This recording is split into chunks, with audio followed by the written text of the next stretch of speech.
2024 ജാർഖണ്ഡിൽ നിയമസഭാ തെരഞ്ഞെടുപ്പ് നടക്കും എന്നുള്ളത് എല്ലാം വ്യക്തമായി കഴിഞ്ഞിരിക്കുന്ന സാഹചര്യമാണ്. 81 സീറ്റുകളാണ് ജാർഖണ്ഡ് നിയമസഭയിലേക്ക് ഉള്ളത്. നിലവിൽ മുഖ്യമന്ത്രി എന്നത് ചമ്പൈ സോറനാണ്. നമുക്കറിയാം, ഹേമന്ത് സോറൻ അറസ്റ്റിലായതോടുകൂടിയാണ് ജാർഖണ്ഡിൽ JMMനുള്ളിൽ പ്രതിസന്ധി രൂക്ഷമായത്. കൽപ്പന സോറൻ എന്ന ഹേമന്തിൻ്റെ ഭാര്യ മുഖ്യമന്ത്രി സ്ഥാനം ഏറ്റെടുക്കും എന്ന വലിയ രീതിയിലുള്ള അഭ്യൂഹം ഉണ്ടായിരുന്നെങ്കിലും അവർ പിന്നിൽ നിന്ന് നയിക്കാം എന്നുള്ള രീതിയിലേക്കായിരുന്നു കാര്യങ്ങൾ മുന്നോട്ട് പോയത്.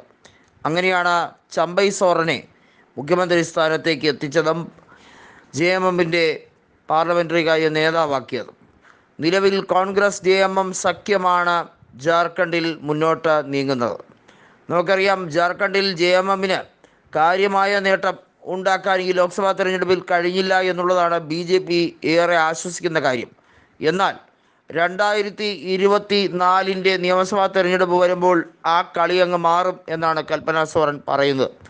2019 കാര്യം തന്നെ വളരെ എളുപ്പമാണ്. ജംഷഡ്പൂരിൽ രഘുബർ ദാസ് എന്ന അന്നത്തെ മുഖ്യമന്ത്രി BJPയുടെ നേതാവ് പോലും പരാജയപ്പെടുന്ന ഒരു രാഷ്ട്രീയ സാഹചര്യം ഉണ്ടായിരുന്നു. അതുകൊണ്ട് തന്നെ ഇക്കുറിയും ജാർഖണ്ഡിലെ നിയമസഭാ തെരഞ്ഞെടുപ്പിൽ JMM കോൺഗ്രസ് മുന്നേറ്റം ഉണ്ടാകും എന്നുള്ളത് വളരെ വ്യക്തമാണ്.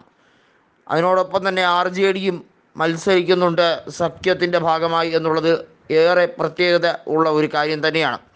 നമുക്കറിയാം, നിരവധിയായിട്ടുള്ള BJPയുടെ കിരാത നടപടികൾക്ക് പാത്രമായ വ്യക്തിയാണ് ഹേമന്ത് സോറൻ എന്നുള്ളത് എല്ലാവർക്കും അറിയുന്നൊരു കാര്യമാണ്. കാരണം BJP ഏറെ വൈരാഗ്യ ബുദ്ധിയോടുകൂടിയായിരുന്നു ഹേമന്ത് സോറൻ്റെ കാര്യത്തിൽ പ്രതികരിച്ചതും അതുപോലെ തന്നെ ഹേമന്ത് സോറൻ്റെ കാര്യത്തിൽ അവർ എടുത്ത നടപടി എൻഫോഴ്സ്മെൻറ്റിനെ കൃത്യമായി ഉപയോഗിക്കുകയായിരുന്നു എന്നുള്ളത് കോൺഗ്രസ് പറഞ്ഞത് വെറുതെയല്ല. തെളിവ് സഹിതം ഹേമന്ത് സോറന് പ്രതികൂലമായതുകൊണ്ടാണ് ഉദ്യോഗസ്ഥർ ഹേമന്ത് സോറനെ അറസ്റ്റ് ചെയ്തത് എന്ന് BJP പറയുമ്പോഴും BJPക്കുള്ളിൽ ഒരു വലിയ മന്ദഹാസം രൂപപ്പെട്ടിരുന്നു എന്നുള്ളതാണ് സത്യം.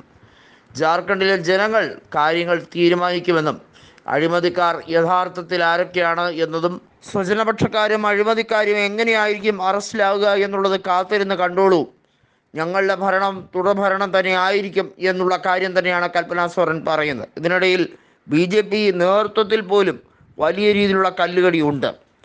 നേരത്തെ BJP സീറ്റ് നിഷേധിക്കപ്പെട്ട യശ്വന്ത് സിൻഹയുടെ മകൻ ജയന്ത് സിൻഹ ഉടൻ തന്നെ കോൺഗ്രസിൽ ചേരും എന്നുള്ള അഭ്യൂഹങ്ങളുണ്ട്.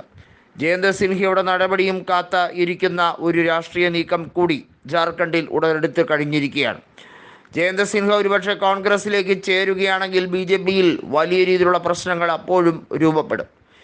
മാത്രമല്ല, നിലവിൽ BJPയുടെ രാഷ്ട്രീയ സാഹചര്യങ്ങൾ വളരെ പരിതാപകരം തന്നെയാണ്.